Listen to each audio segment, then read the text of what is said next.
For most of corporate history, one thing was true. Companies were supposed to make money only for the people who owned them. Everything else, workers, communities, the planet, that was someone else's problem. A handful of companies had never accepted this logic.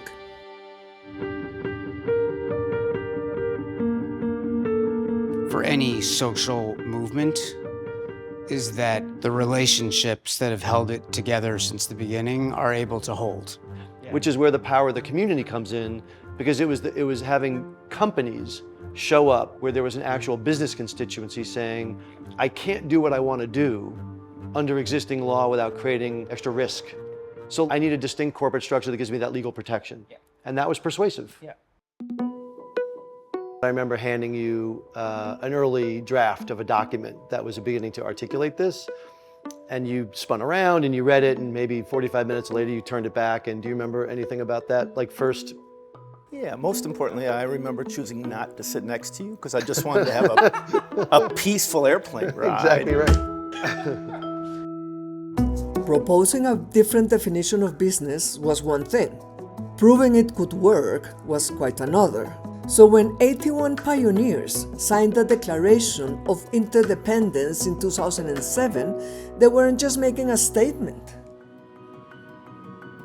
In many ways, it was an accident. The idea was always, we wanted to have this certification, and we wanted the certification to have a legal element to it, because we felt like if you have to put your money where your mouth is, and that means changing your fiduciary duties.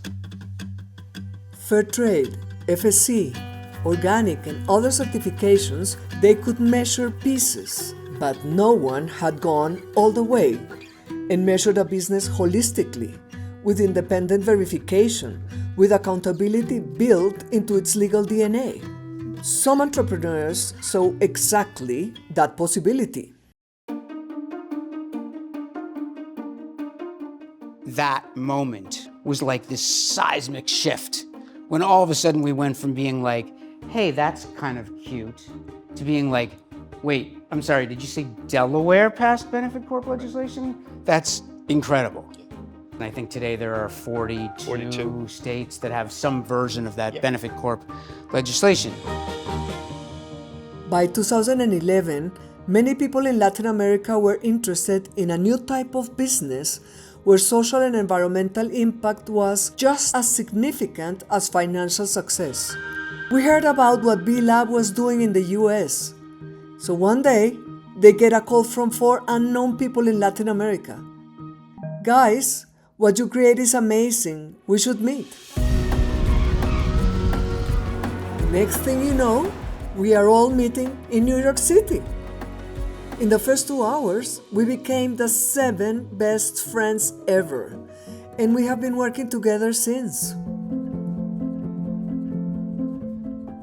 I still remember that moment that we were in New York and some of us said, hey, but this movement needs to be globalized. We need it all over the world. Do you remember that? Mm-hmm. And that took us actually to look into Latin America, but also to Europe, remember? So that's when we became bold. Not all things was bold, huh?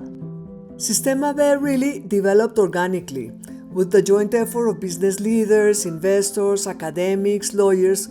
We all found that we shared very deep values. Un gran salud. Sistema B proved that we were international because we had ambitions to be like building a global movement. They decided that meant we should get a Skoll Award. It's when Fast Company wrote a piece on their 20th anniversary about the 20 most important moments that happened in business in the last 20 years. Yes. And they included that moment. And it happened really quickly. And then we lifted our head, and all of a sudden, we were staring at a beautiful global movement. Australia, and Europe, and Africa. And the movement just kept growing and growing. In 2019, B Lab Korea was founded and the B Corp Climate Collective launched. Then, B Lab Hong Kong and Macau.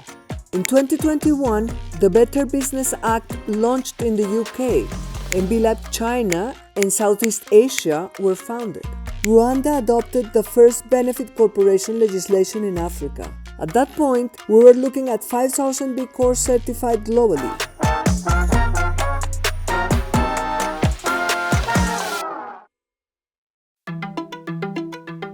Today, with over 10,000 certified B Corps across 6 continents, the question is no longer whether it is possible.